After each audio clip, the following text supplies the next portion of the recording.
David Schwartz breaks down where Ripple and XRP are heading on the institutional DeFi level, as well as where are other companies going into the blockchain space. There's a lot of little hints here that I think you should hear.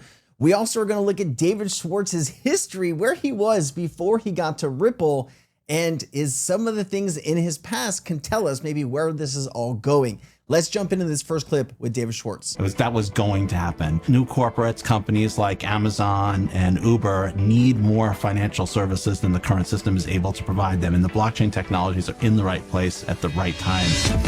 I'm David Schwartz, CTO at Ripple and co-creator of the XRP ledger. I do think that DeFi, broadly speaking, meaning blockchain, smart contracts, and the whole ecosystem that's being built around it, is going to take a huge bite out of TradFi over the next couple of years.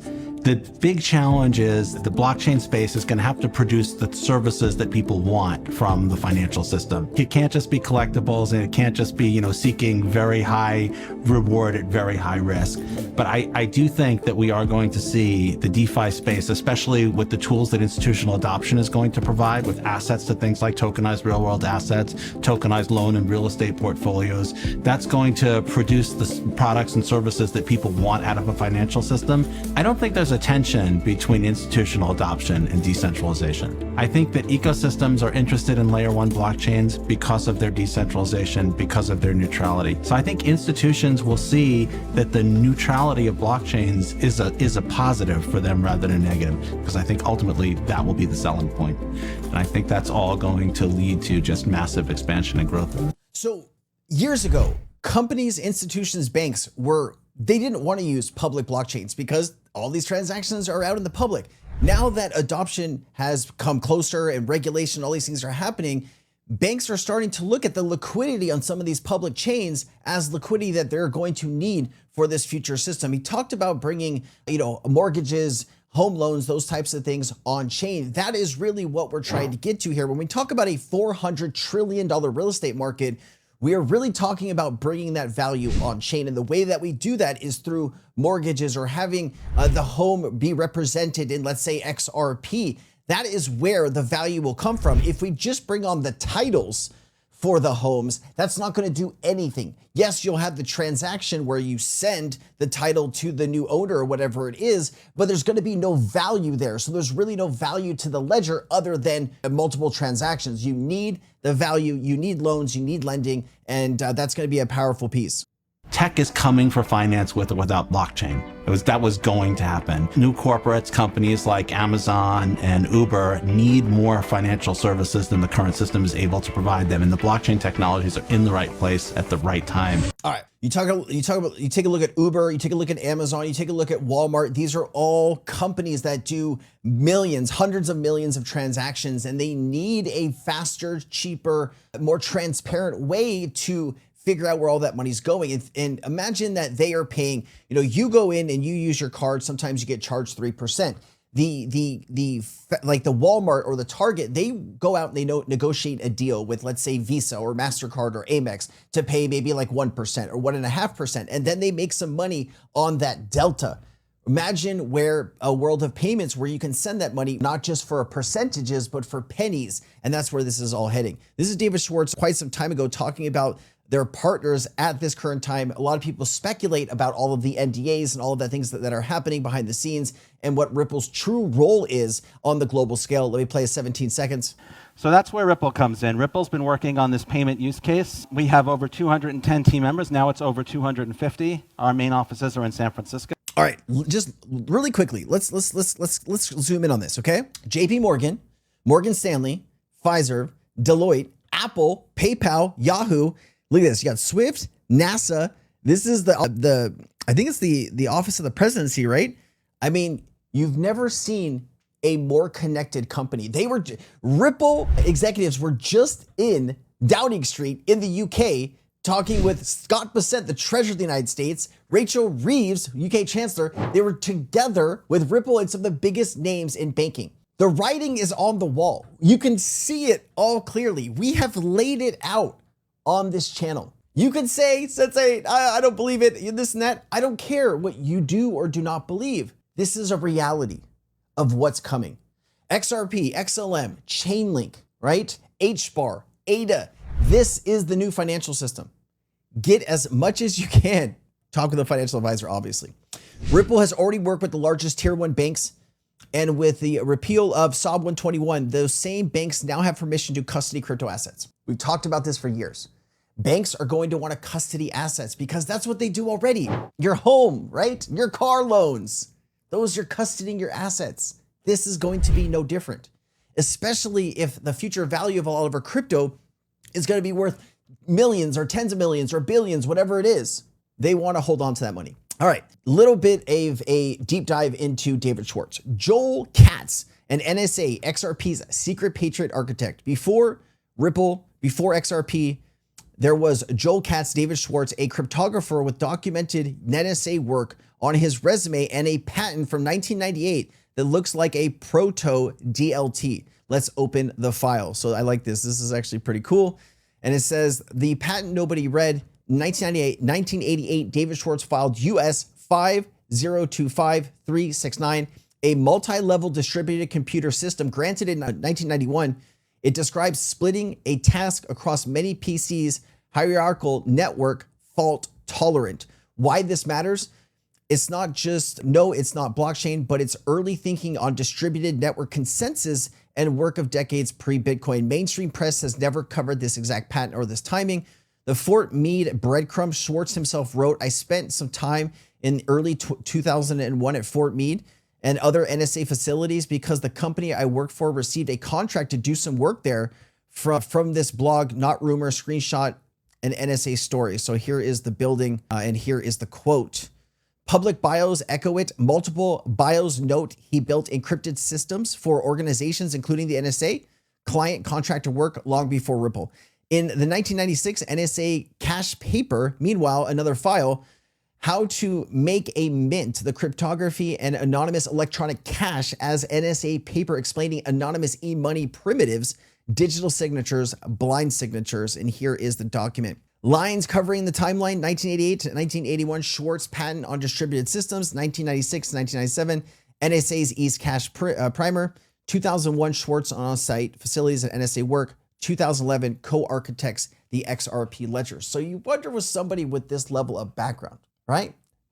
You just don't see many people with this type of resume working for companies, such as Ripple, right? And it says, what's actually new here? Most people parrot, he might have worked at the NSA. Here's the new connection tissue. His own first-person NSA account, dates and facilities, the original patent PDF with 1998 filing date, often misquoted as 1991 only. The NSA's eCash paper specifies not just headlines. The Patriot Architect theory, hypothesis, you judge. The US needs faster programmable cross-border rails to compete with SWIFT. A US cryptographer with NSA-grade background helps design a bridge asset system. Later, that becomes XRP running in real corridors. I think I have this open actually here. Running in real corridors, see the thread. This is a reference, but the breadcrumbs exist. Very, very interesting. I also have this great clip here from Nadine Shakar. She does work at the DTCC. She was at Stellar Meridian 2025. I wanted just to play this too. Provider where you look all over the world, it tends to be a little bit more fragmented. And DTCC has been a leader in technology. Last year, we moved the industry to a T+1 settlement cycle with absolutely no issues whatsoever. As I look now at this new evolution of digital technology, I'm very excited about the trilogy of blockchain, tokenization, as well as AI and how they converge. And this is also an evolution that we've seen the retail side of the house try to really take the lead here and move it forward. And now, since a couple of months ago, we've seen more enthusiasm around institutional investments. But with institutional investment, you're talking very large scale investments, and you need a more robust infrastructure to be able to sustain those investments to ensure that they're secure, they're resilient, and interoperable. And this is where DTCC comes in. So part of my remit and that of the team has been to work with the entire industry. What's unique about DTCCs, we're owned and governed by our participants. We've got a very trusted place in the industry, so we don't compete with our clients. And we also have extremely good relationships with our regulators. So we are in a unique position to bring everybody together to try to figure out common ways to work together and try to foster better collaboration, which will lead us to adoption. And that is the very special bridge that we play. And then the last thing to remember is it took us, 50 years to get to where we are today. It will take us a bit more time to get to an environment that's truly digital. And for a period of time, we're going to have the old and the new sort of work together. And I believe one of the missions of DTCC as well is to try to find a common ground, if you will, between digital and traditional technologies and sort of try to treat them to the same to the extent that we can. So it's a big remit. We're very excited about it, and we're making very good progress day by day.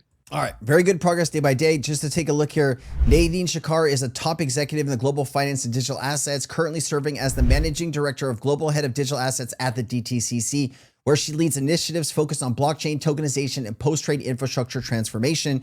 While she is not directly an employee at Ripple, her work intersects with XRP and Ripple via the DTCC's effort to build interoperability for settlements between traditional finance and digital asset ecosystems. Nadine Shakar previously led State Street Digital and the CEO of SCHWARTZ, a digital asset technology firm acquired by the DTCC in 2023. She is known for championing blockchain integration, tokenization, and responsible for innovation, regulated financial environments, making her a sought-after speaker at major industry events, including Stellar Meridian 2025. DTCC, under Shakar's leadership, is advancing interoperability across private and public blockchains for global settlements. The DTCC's patent infrastructure explicitly enables compatibility, with Ripple XRP Ledger, as well as other networks like Stellar, Hedera, Ethereum, and more, bridging legacy systems with purpose-built assets like XRP for liquidity and cross-border value transfer. Shakar and the DTCC viewed as a pivotal for the adoption of digital assets in mainstream finance, potentially positioning XRP and Ripple as key neutral bridge assets for settlement, especially in contexts where permission chains need to interact with public networks. And this, last but not least, is a little bit older clip from David Schwartz, but I think it speaks to what we're talking about here. This company, we really want to make payments work better. We look at things like remittances and enterprise payments, and they don't work for a lot of people. So the analogy that I use is like if you've ever sent an email and made an international payment, the two experiences could not be more different. But there's no technical reason why international payments can't be as simple as email. There's just a lot of stuff that needs to be built and developed and gotten out there. And so that's like sort of the core problem that Ripple has been working on. Today, Ripple has internally like two components of like accomplishing that strategic goal. One of them is RippleNet, which is an enterprise payments platform. It's made for institutional payments, and it enables them to settle with a cryptocurrency because it's a modern payment system. It has other advantages too, but like in traditional payment systems like SWIFT, the way that institutional payments are typically made, the money is just sort of pushed out onto the network, and you sort of hope it gets to the destination. If it doesn't, you solve that. Like email doesn't work that way. Email has closed loop messaging, it has error reporting, like all of the things that payments don't have. And then the other side of Ripple we call RippleX, and that's the side that's building new technologies for the XRP ledger. That's the side that's kind of bringing institutions and Web3 and NFTs together, building open source software and participating in a greater community to build for the XRP ledger. All right, guys, listen, the XRP ledger is primed for mass adoption through institutions. This is a great time to own XRP, in my personal opinion. I'm still a buyer at the current prices. Just need to find more money, right? I'll see you guys next time. Thank you for watching. Thank you for being a part of the channel. It is truly an honor to spend this time with you. Just thank you.